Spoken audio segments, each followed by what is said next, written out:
You had said you expect 50% haircut for gold and silver, but for that kind of correction, we would have to see people's faith in US dollar return. Can you explain? Absolutely. So, one, they're going to buy the treasuries back. There's going to be huge amounts of demand for treasuries because of the stablecoin. And second to that, we've already heard Judy Sheldon talk about the 50-year gold-backed bond this year that they're going to be rolling out on July 4th. They talked about, Rosie Rios was in New York for the ball drop and talked about the lights.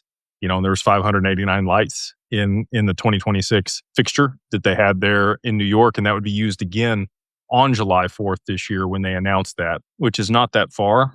And they will back the treasuries with gold that'll be redeemable in 50 years. And I think that will reinstill confidence. We have way more than enough gold, I can tell you that, here in the US to be able to back the currency. And they have oil and they have XRP, which I think will be the three assets that people use to back their currency. I think that they'll all move to a tier one status, and gold and oil will be pegged at a certain ratio, and that'll be the peg that holds everything else together. I do think that, there'll be a level playing field. Not sure about FX markets. It's going to be interesting to see exchange rates on currencies and how that fluctuates on this new system. I think each country will back their currency with whatever they have.